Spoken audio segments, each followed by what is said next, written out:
Kovu is basically a Taoist practice of investigating our inner selves.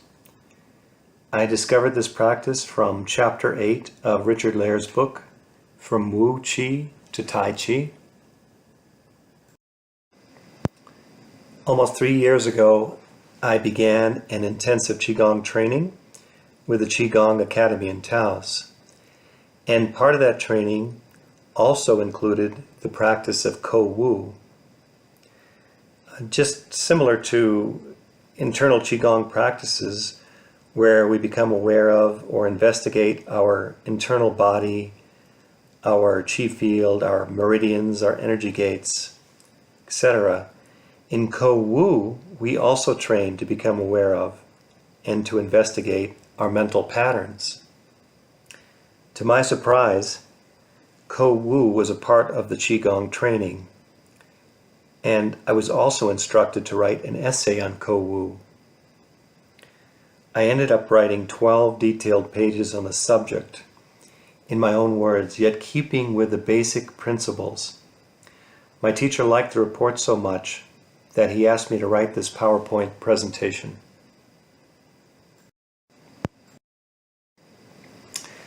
So Kovu is self-examination. It's the concept of truly examining ourselves, examining our inner beliefs, investigating the reality of issues or events, investigating ourselves free from emotional impulses. And we question our reasoning and our assessments. Ask ourselves, what caused an issue to occur?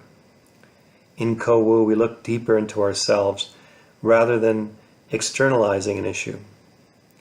We look at why we reacted or acted. We may think our actions are justified. How real is this way of thinking? In Kovu, we practice being calm so we can evaluate our conditioned patterns.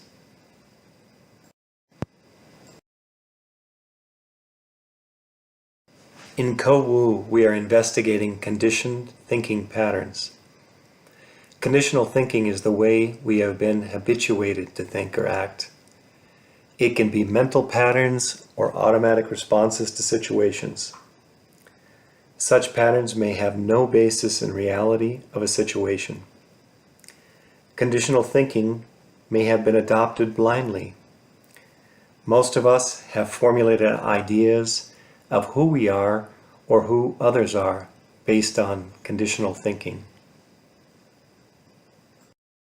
Conditional thinking is a way we have been taught to perceive reality and act upon it.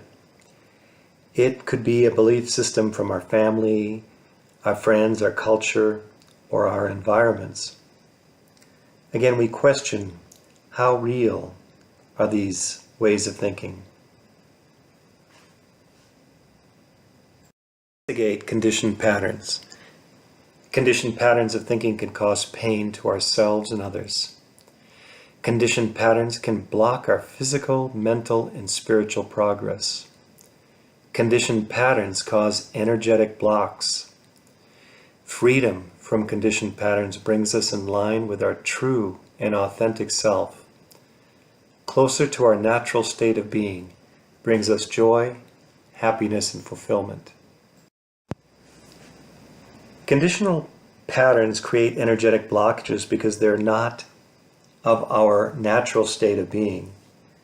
Our natural state is like when we were a baby.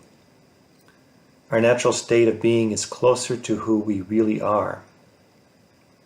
When we're in this natural state, we clear any blockages and we become happy because we're acting from our authentic self.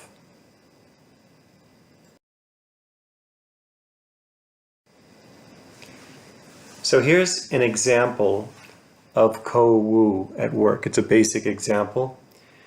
Generally, when we want to investigate something, we look only on the surface level. In Kovu, we want to go a little bit deeper. Here, a person lost a basketball game, and the person is sad because they lost the basketball game. So, why does it make me sad? And at first, the answer would be because we didn't win.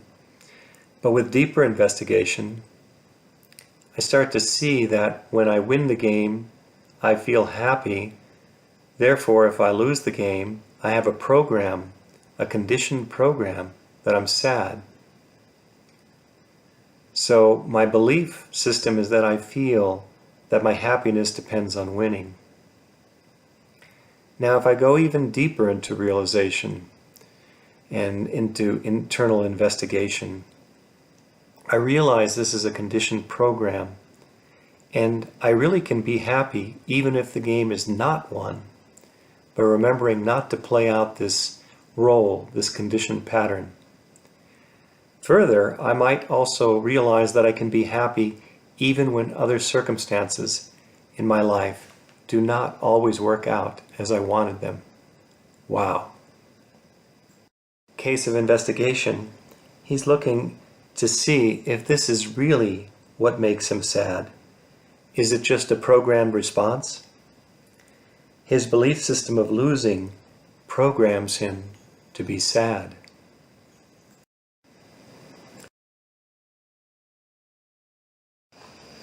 So these are just some basic examples of Kovu investigation.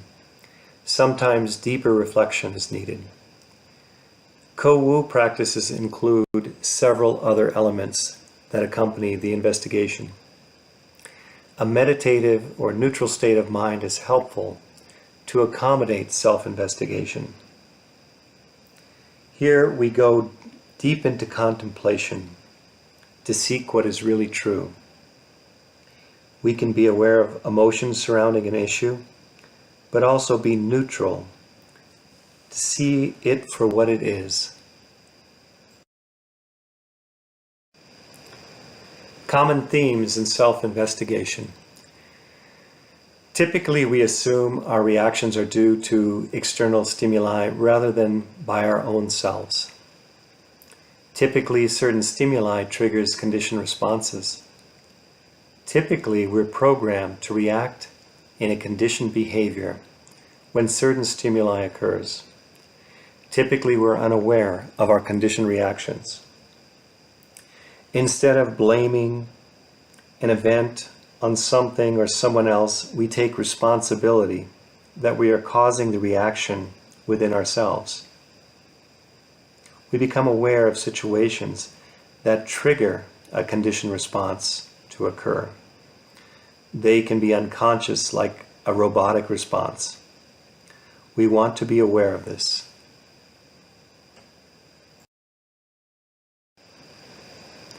Denial. We must first be open to the idea that we may be in denial about the actual reality of a given issue. Insistence that our perspective is right or justified can cause us to deny the hidden truth. If we deny the reality of issues, we may remain in bondage to external stimuli. So there may be beliefs that justify our thinking and actions. We can ask ourselves, do I not want to see something painful in myself?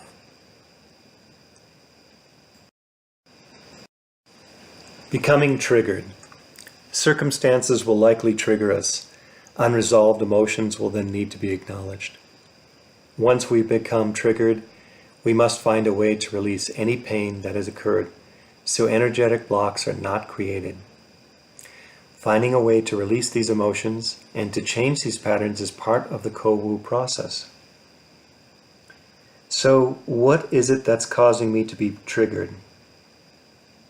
We can remember that in case we get triggered again.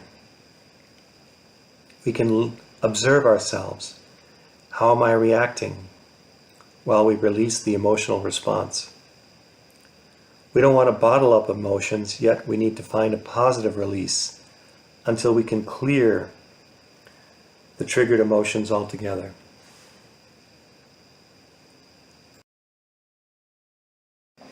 Kovu fundamental principles. Examine in depth our inner beliefs about ourselves and the situations from a neutral perspective.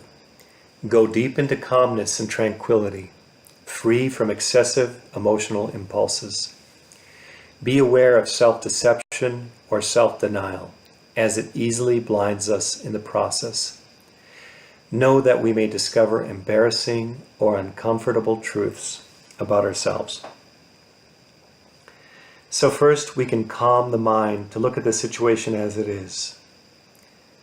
Contemplate our beliefs about it and really see what is actually true. Do I want to be truthful to my own self? If so, it may feel shameful to see something, but just watch it without the emotional character critic. Just watch with a neutral assessment of the self. Be courageous and honor your realizations. Have courage in discovering painful patterns. Self-discovery is not dishonorable. It is in fact commendable. If we discover grief, pain, guilt, fear, anger, humiliation, resentments, hurt, etc., it's important to face these feelings. Explore realizations as opposed to going into denial of these feelings, since they may be uncomfortable to face. Become aware of the impact a pattern has on ourselves and on others, so that we can change that pattern. It takes guts to really look at ourselves. Think of it not as shameful, but as commendable to investigate our issues.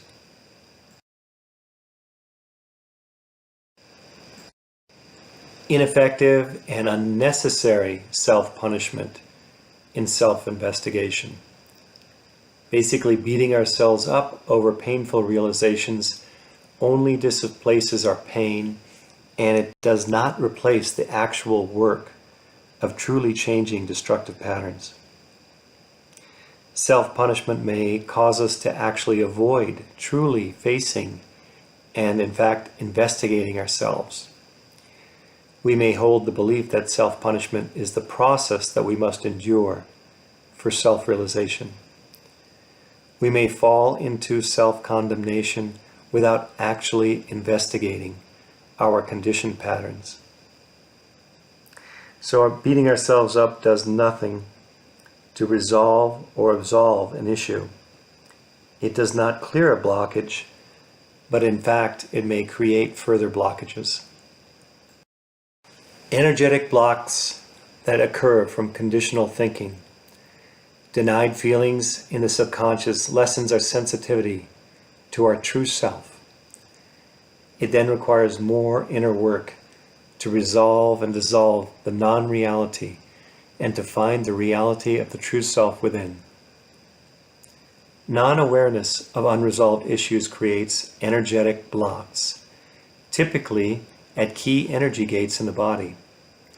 Unresolved issues also collect in our internal organs, impacting our physical, mental, and spiritual health. Qigong can help remove these blocks. However, self-investigation is also needed if these blocks are deep-seated. Unresolved issues get stuck in the mind and body, and they block cosmic energy by not being aware of these emotions.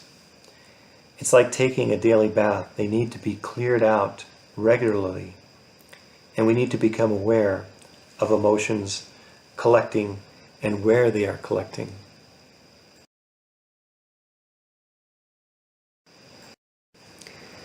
In Chinese and Taoist practices, the emotions collect in 5 major organs and their corresponding organs as well. And we can clear these emotions that collect with our breath or through shaking and through massage. And each organ has a counterpart emotion that is positive and negative. And we can replace the negative emotions that have collected in the organ with positive emotions using our breath and mind together. Also, there are colors and sounds that correspond to these bodily organs. In this Qigong practice, we can breathe in and think of the right side of our body in the rib cage area, below the rib cage, where the liver and gallbladder are, and we can inhale and exhale out anger. Anger is stored in the liver and gallbladder. And on the inhale, we can replace the counterpart emotion of kindness. The sound is shh, and the color is green. Coming to the heart, we can inhale and exhale out any cruelty or sorrow that's in the heart that we've seen or witnessed. It all collects in there. We can breathe it out, clear it out, and we can replace it with joy and happiness. The color is red, and the sound is The spleen and pancreas on the left side of the body, under the rib cage, holds anxiety and worry. The color is yellow. The sound is whoo, like an owl. We can breathe in and we can release anxiety or worry on the exhale, and on the inhale, replace it with compassion. Coming up to the lungs hold grief and sadness. We can exhale out the grief and sadness and inhale in courage. The color is white. The sound is like a snake.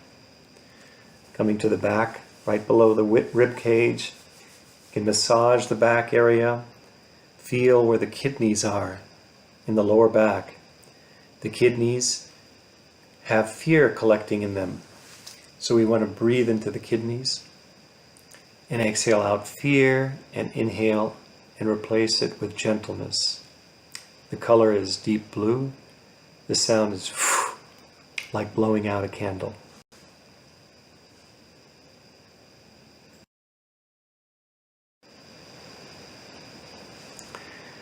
So here's a little saying from Buddha's instructions, some quotes. There must come a time when one must stop repeating the words of others without doing some open and honest investigation. Kovu. It's unwise to follow a tradition blindly. It's unwise to foolishly make an assumption without investigation. To go by mere outward appearance, to be convinced of anything out of respect for a spiritual teacher, to go beyond opinions and beliefs, to go beyond dogmatic thinking.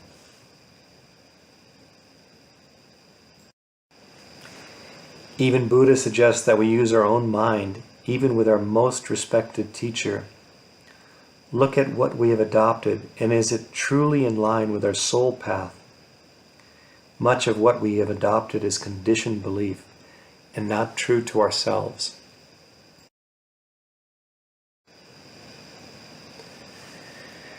So here we have the first step of Kovu. The first step is to become calm, no matter what is occurring. Master How states, remain calm, even if the mountain above you crumbles to dust, even if the earth below you opens, remain calm. Without understanding to be calm no matter what, it could be interpreted to be very unhelpful during a difficult situation. If we're extremely furious, it would just be a denial of that fury to try to be calm at that point, and the fury may only sink in deeper. So how are we to understand a statement such as to be calm no matter what? Basically, this is not a fake calm, but rather being neutral so we can use our reason and logic to assess reality. Remaining calm may be understood through the Chinese tradition of viewing reality through the wisdom mind. The wisdom mind utilizes a calm and rational approach to a situation based on the reality of the situation and based on experience. We might equate this mind as being similar to Dr. Spock from Star Trek, and the heart mind or emotional mind is more like Captain Kirk. He had the swagger needed to balance the cool calm of the wisdom mind. Neither mind is to be divorced from each other. The heart mind or emotional mind is the feeling, human side, which can have great power with positive manifestations from our emotions, the wisdom mind can instruct the heart mind on the reality of a situation. Being calm prevents the wisdom mind from being eclipsed by the heart mind. Being calm allows the wisdom mind to provide input. Kirk and Spock are good examples of how these two minds work together. The heart mind could potentially perceive a false and bleak view of reality. However, if the wisdom mind prevails, the heart mind can complement the wisdom mind. The heart mind is not inferior to the wisdom mind if it provides a positive equivalent to the wisdom mind. The heart mind can supplement positive emotions to face a given circumstance. The wisdom mind can direct the heart mind to be calm, so the emotional mind does not eclipse input given from the wisdom mind. So here we're not divorcing the heart mind from the wisdom mind. The heart mind works together with the wisdom mind. The heart mind, like Kirk, can add the needed courage and swagger to the Spock-like logical mind. Neither one by themselves operates in balance, similar to the balance required with yin and yang. If we train our wisdom mind to already be calm and advanced, the heart mind will not solely preside. With training, the wisdom mind can assess a crisis or issue neutrally together with the heart mind. We cannot deny the heart mind. However, we can learn to regulate the thoughts that we accept from the heart mind. The heart mind alone will often inform us of how drastic an event or an issue is that may be occurring without assessing the full reality of the situation. With practice, we can learn to develop a balanced mind. Our wisdom mind can stay calm and neutral despite the cries of our heart mind. We can then process overly dramatic input that the heart mind provides us with and find out what is really happening.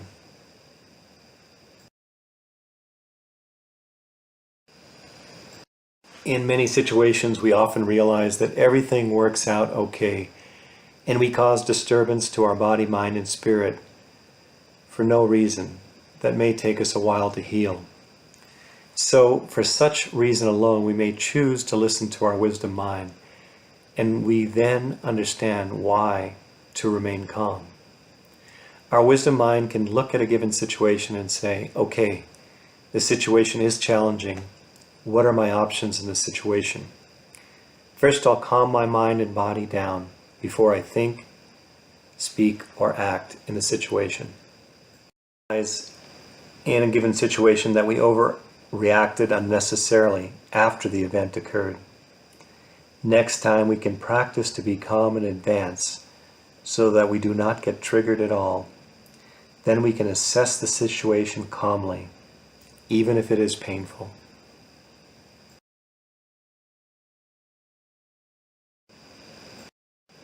Struggling to remain calm may not make one feel better, but after an event has passed, we may be grateful that we didn't react. After this burn occurs, we'll still need a positive outlet, for a repressed heart mind will seek that release, and this can't be denied. Getting past the period of the burn is painful until we have mastered balancing the wisdom and emotional mind. Ending the cycle of pain may begin at first with experiencing this burn, and then later we work to tranquilize the inner turmoil left over. Suppression does not equate with being calm under all circumstances. However, it may happen in the process of learning. Later, we can learn to remain calm in advance so that there is a lessened or no need to release any emotional buildup. An emotional burning will likely occur when we're triggered. We must find a way to release this in the meantime. If we watch our mind and its reactions, we can learn to stay calm. Again, we're not denying emotions, we're just observing what emotions we are choosing and why we're choosing them. Calm does not mean being docile. Standing up for yourself and speaking your truth is not being denied in this idea of calm. However, still remaining calm and composed when confrontation is necessary creates a balanced impact for yourself and others. In such confrontation, ideally your truth is expressed from your natural state, which impacts the other person as well as strengthening yourself. Still, this is best done when remaining calm. Being a doormat is not being calm. Inside, we would just be doubly angry. Not speaking what is true to ourselves will hold the emotion in further. Healthy confrontation is sometimes required for peace of mind. Using the wisdom mind with the emotional mind together can provide a calm and focused demeanor in the face of a challenge. Remaining calm, we might conclude that remaining calm makes common sense. Meeting someone who is calm amidst adversity is also considered to be wise, especially so if that person also maintains other positive emotions in addition to being tranquil. We might say that such a person has a balance of their wisdom mind and their heart mind. The balance of the wisdom and heart mind relates to the concept of balancing the yin and yang forces. So being calm makes sense. It relates to being balanced in our mind. Being truly calm, along with vibrating positivity, is the balance of the two minds.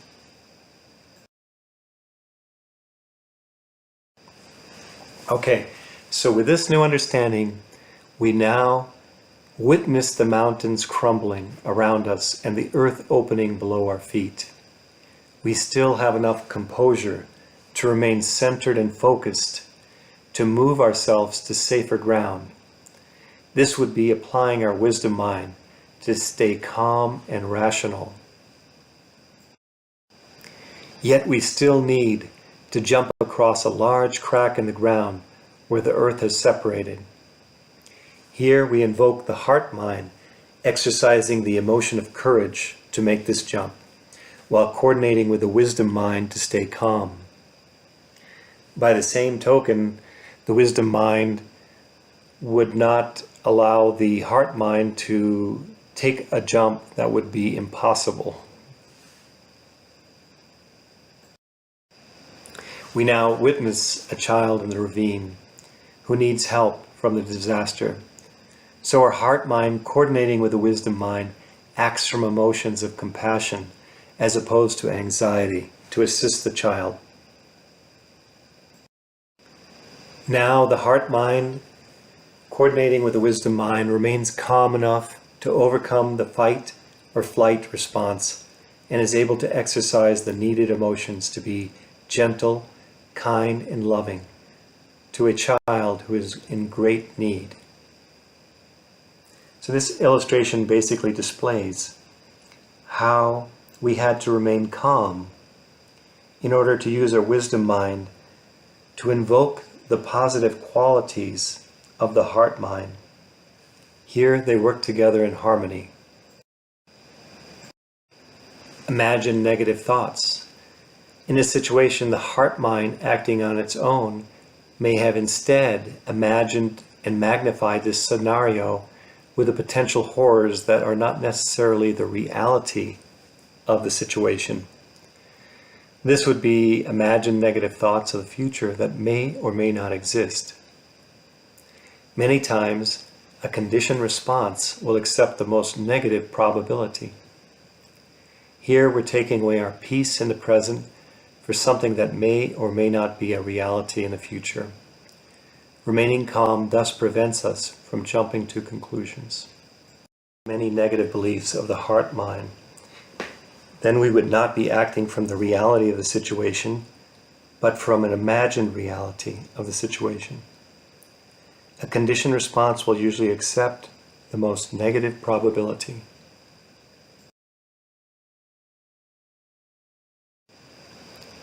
Many or most imagined beliefs do not assess an actual situation correctly, especially when we do not remain calm. We use this same training to stay calm, to assess ourselves and investigate what is going on. Inevitably, we will fail being calm, and at that time we might begin self-condemnation, judgment, or blame. At this time, we simply find a place or time and a technique to draw ourselves back to our center. We can consciously utilize a challenging circumstance to train our mind to be calm and to act from the wisdom mind, balanced with the heart mind. If we assess a situation primarily from only the heart mind, we have an imbalance of the two minds. For that matter, we may even restrict the emotions required to bring action if we work only from the wisdom mind. In a challenging situation, staying calm is the tool for assessing input of both minds working together as one. When we remain in a calm, deep state, we can go into deeper internal awareness to perceive and assess mental patterns. In a calm and relaxed state, we can also begin to change our unconscious conditioned patterns. After an event has occurred and it is resolved and we relax, we often realize that in fact the world was not coming to an end and that our heart mind only perceived the world that way. As we mature in this awareness, hopefully we begin to change some of these patterns of conditioned thinking and beliefs so that we can live more joyfully and peacefully from within. In calmness, we can go deeper into internal awareness of ourselves. Here we can witness conditioned mental patterns that play out. From here, we can learn and change patterns. In a state of calm, we can also change our brain wavelengths. With altered brain wavelengths, we can see mental patterns that we could not perceive in the typical alpha and beta wavelengths that we normally operate in. So calmness changes our brain wavelengths, and we can change our brain wavelengths to change conditioned patterns. A good practice is to meditate and relax the body deeply. This will help us to become very calm and change our brain wavelengths. The first stage of relaxation is superficial, where we just start to relax the posture, and then we might start relaxing the external body a little bit. But if we relax and sit straight and calm, and then we begin to adjust our breath, concentrate at the lower abdomen, and if we breathe long and deep, slow, thin, silent, with an equal in and equal out, the depth of the relaxation and calmness goes even deeper. One by one, we can start putting different parts of our body to relax. The Fa Song meditation basically means to put the body to relax. Starting with the head, we can use the breath and the mind to draw into the head and exhale out any tension, relaxing the head, the face, the scalp, the mouth, the tongue, inside the head, in the brain. Inhaling into the head, relaxing. We can breathe into the neck and throat and exhale out any tension. Breathe in relaxation, relaxing the neck, relaxing the arms and shoulders, fingers and hands, we breathe into them. Exhaling out tension, inhaling in relaxation. Drawing in qi, going deeper into the body, into the muscular tissue, into the internal organs. Breathe into the torso, the entire torso. Exhale out, relax. Go deeper into relaxation. Inhale into the muscles, the internal organs, and even into the bones and bone marrow. Exhale out. And then breathe into the hips and the pelvis. Find any tension held, relax, breathe it out. Consciously put the body to relax. Breathe into the legs, the feet, and the toes. Exhale out, relax the legs, the feet, and the toes.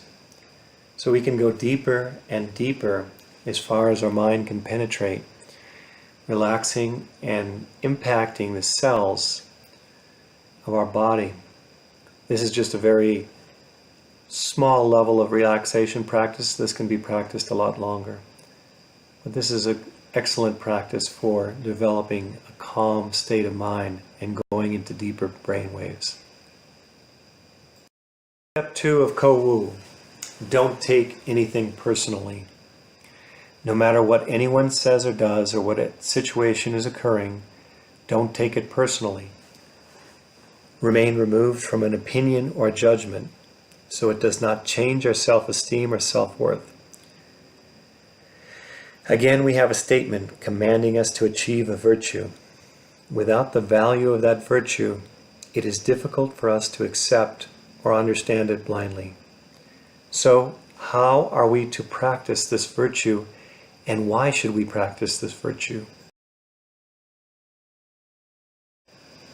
The importance of not taking anything personally. Whatever the other person is saying or does may only be based on their perception of us at the moment. It may or may not be true. Again, we can listen with a wisdom mind and assess what was relayed so we can receive it the way we want to receive it. In that calm state, we can stay strong and not be swayed based on the words of another. Whether their words are true or false, our peace can remain from the inside undisturbed by the opinions or judgments of others. Being free from reaction of being offended is a place of power. Here, no one has control over us. We can basically assess what the other person is saying and assess if it is true. Whether it is true or false, we can still remain unoffended. We can decide how we choose to receive criticism. Being free from reaction or offense is a place of power. So if we receive true assessments about our character, we can receive those assessments without condemning ourselves. If the other words assessing our character are in fact true, we can just remain calm and review the truth from our own processing. Here we can be free from self-condemnation and review criticism from a loving and non-judgmental place within ourselves. Again, we still don't need to take it personally. We all have something to work on while on the earth, and there's no shame. From a very mature point of view, we simply can look at such words directed at us with judgment or condemnation only as tools for our own growth and not as an assault to ourself. We may realize that the one presenting, criticizing, or hurtful words is locked in their own process of condemnation and judgment, and we do not need to participate or engage in it. If what is said is true, we don't need to take it personally. We can review self-assessments at a later time without condemning ourselves.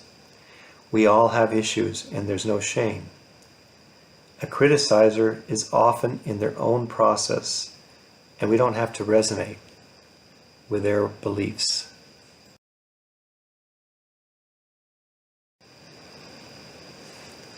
Misinterpreting another. We may also have misinterpreted the meaning of what another person has said. If we're not calm and thinking from a neutral place, it may be very difficult to assess the words of another correctly. In such a case, we may respond in conditioned patterns almost like a recording that plays out whenever we interpret certain words as a threat to ourselves. If we go back and analyze the actuality of another's words, we may find that they are actually not threatening words. However, our conditioned reaction may have assessed them as such. Misunderstood another. So we just stay calm and really assess what was said. Become aware of triggers. Conditioned thinking under these circumstances typically consists of reacting to or becoming offended or infuriated from critical or judgmental words or actions. If we can remember our triggers, we can learn to choose how we want to react. We can learn to become aware of what triggers a reaction and learn not to take events personally, so we can neutrally assess the reality of the event. Not taking anything personally thus goes hand in hand with staying calm under all circumstances and can help increase our peace of mind and sense of self-worth. Conditioned thinking is reacting to critical or judgmental words or actions. Not taking it personally works with being calm.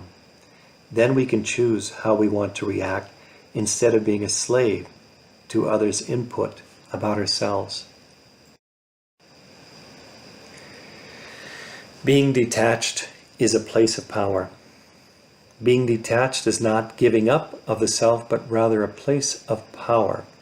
Without having to defend our sense of self-worth, we are free from reaction and conditioned patterns.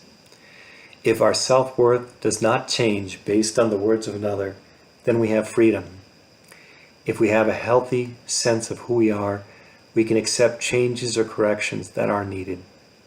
Again, there's no shame in having patterns that need to be changed. Power is when our self-worth does not change based on the words of another. We don't need to defend our self-worth, and we know there's no shame in having to change any patterns. This saying here in the corner from Yogi Bhajan, if you are willing to look at another person's behavior toward you as a reflection of the state of their relationship with themselves, rather than a statement about your value as a person, then you will, over a period of time, cease to react at all. Exercising our wisdom mind when criticized. Like learning to be calm, we might take criticism or assessments or actions from others about ourselves as a challenge in learning how to listen to it with maturity and wisdom. In this place of using a calm and rational wisdom mind, we can also exercise our right to calmly leave and dismiss ourselves from a situation if it is overly abusive or inappropriate.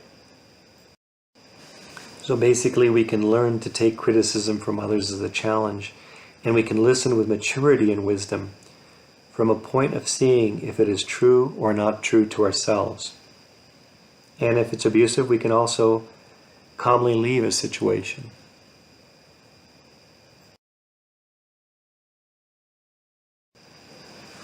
Here's another example of Kovu at work, taking it personally. A stranger made me angry. Minimal investigation. Why did he make you angry? Because he insulted me with rude behavior. If we go deeper, we start to feel that we were vulnerable from these rude remarks because it hurt to experience someone judging and uncaring, and my response to it was anger. That person had power over me in that they could make me angry, and now they still have power over me because I'm still angry at them. So if we go into deeper investigation, we look at that. This anger is carried in my heart, and I don't want to carry this anger in my heart. Since I'm unable to engage with that person, I will express or release my pain of the situation to caring friends or family so that I no longer carry this anger. I'll find a way to become free from a conditioned response to people who behave in hurtful ways, so that such people do not have power over me. So here he's looking at, why did someone make me angry? And going deeper and deeper, we're taking responsibility for it ourselves. We can ask ourselves, do I want to be free from this conditioned pattern? Step 3 of Kovu, becoming aware of self-esteem issues. Investigate beliefs about our self-worth. What triggers these beliefs? Why do you feel inadequate? Are these beliefs true? What do we tell ourselves about ourselves? Is what we tell ourselves true? Why does a certain trigger cause me to feel inadequate?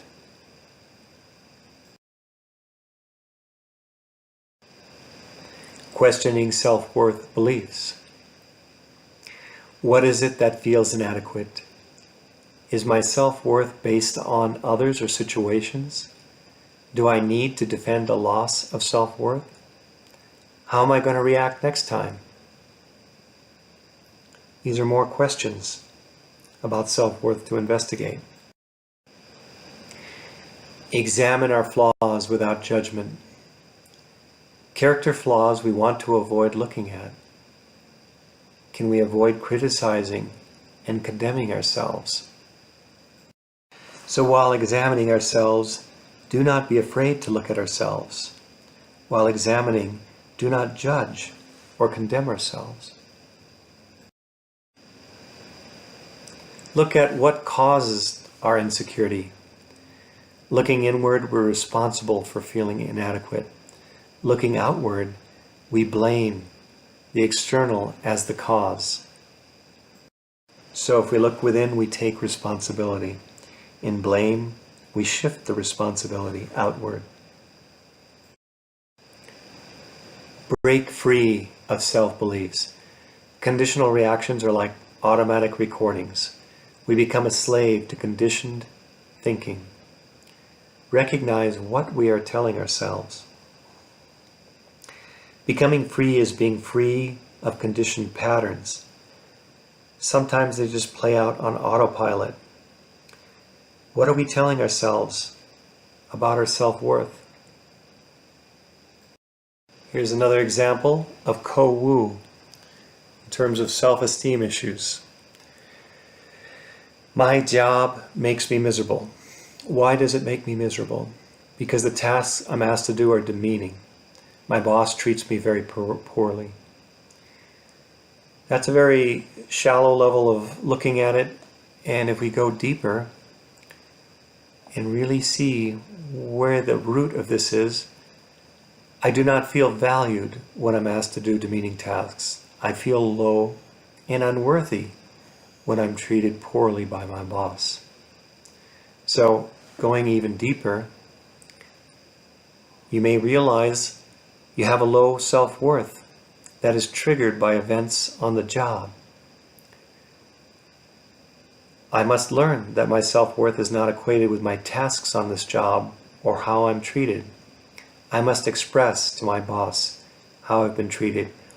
Or maybe I must just need to find another job, yet still realize that I'm responsible for my own self-worth and it's not based upon what occurs at work. So he's really looking at why does it make him miserable. And you can realize that we're not bound to that way of feeling. We do have a choice.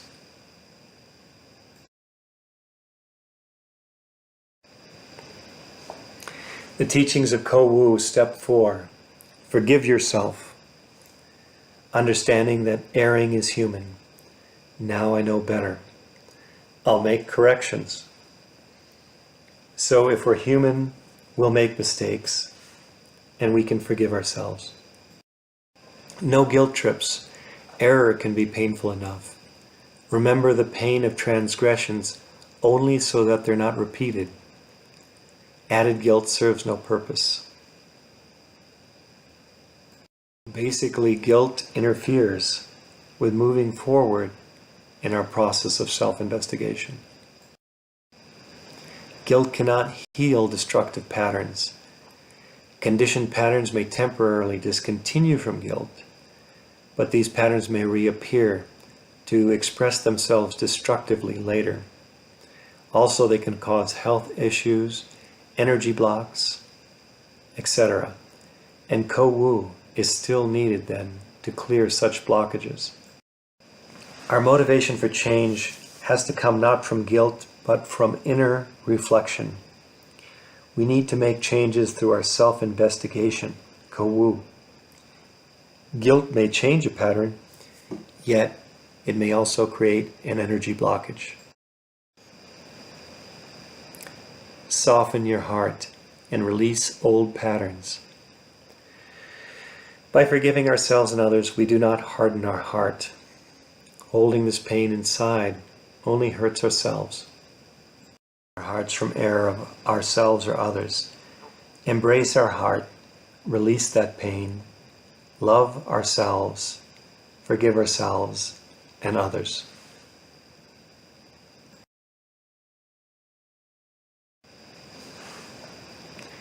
Releasing bodily emotions. Qigong teaches us that we hold emotions within the body, some due to lack of forgiveness towards ourselves or others. Self-forgiveness also releases stored emotions in the body. You can feel where the emotional pain exists in the body. Let it release. Breathe into it. It stores in the body, creates blocks. Release it on the exhale. Forgiving yourself with love releases stored bodily emotion. Have compassion to yourself and others. A prevalent human belief is to beat ourselves up. Unforgiving, we suffer unnecessarily. Know that we all deserve self-forgiveness. We all are on a wheel of learning and growing. A conditioned belief pattern is that it is healthy and humble to beat ourselves up. Know that forgiveness prevents unnecessary suffering. Step 5 of Kovu, a daily review. Each day we review mental or emotional discomfort that's occurring. What is troubling you? Why does this trouble you? Basically, every day we check in to see what's going on in our heart. Before bed, sit and feel what's going on with yourself. These unresolved issues and feelings collect in the subconscious. They become big issues if they're not cleared out regularly with reflection. These cause energetic blockages. 3 guidelines for the daily review. Do not judge yourself. Do not justify or defend yourself. Investigate a situation as it actually is. Being calm and relaxed will help to achieve these guidelines. Quiet the heart. A disturbed heart is a disturbed mind. Balance heart mind and wisdom mind. So during the review, be calm so that the wisdom mind can work with the heart mind, calming the heart. Breathe long, slow, and relaxed. Calm the heart.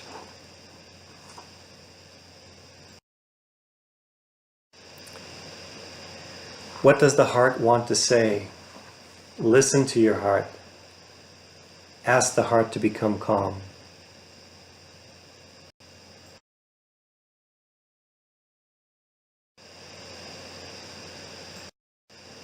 Develop a gentle understanding toward ourselves and others. Receive your heart speak gently. Listen with empathy. Listen lovingly, like to a child. Hear the heart, don't reject it speak. Listen neutrally and lovingly. The wise, gentle nurturer within. The inner nurturer is free from rigid expectations. The inner nurturer provides a space for learning and growing. The inner nurturer is free from punitive and punishing consciousness. Find this wise, gentle nurturer within you. Listen and act from this wise being within. Feel its compassion, non-judgmental attitude, and warmth. The wise, gentle nurturer within is like an old person full of wisdom and grace, soft, loving, and caring. We can talk to it without judgment or condemnation. This wise person can be our inner sage. This inner sage is within all of us. This gentle nurturer loves ourselves unconditionally. Again, using forgiveness, we forgive ourselves during the daily review, and we forgive others. Review any judgment that was held. Review any guilt. Review any self-condemnation. Consciously release guilt, judgment toward ourselves or others. If necessary, make restitution toward ourselves and others. Make a plan of corrective action. Ask the inner nurturer to help us. Expect natural and logical consequences. Use this experience for changing future actions.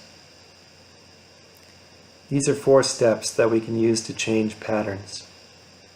What actions can we do?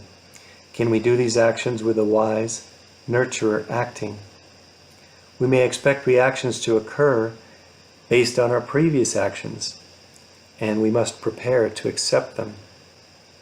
This conscious process of change leaves a groove in our memory that sets a precedent to change future actions.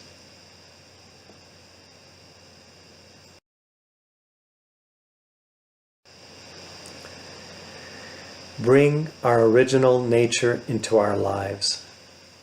Kovu brings us to our original nature. It is calm and relaxed. It is free from conditioned patterns. It is free from pain, loving and caring. We want to find a way to act from our original nature. Our true nature is relaxed and loving and natural, and we want to bring that authentic inner self out and bring it to the forefront. Our false nature brings us unhappiness. It is unnatural. Daily affirm to manifest our true or original nature. Bring the original nature or the higher self into our daily life. So we affirm every day to bring our original self to be present. Think of that part of ourself to be our higher self. The higher self can come through when we do not block it. When we become in line with our true nature, we become in line with our higher self. This is a loving and expanded aspect of our being. We can bring this aspect to be present in ourselves. And from the natural self, we're naturally happy and joyful, and we live fulfilled.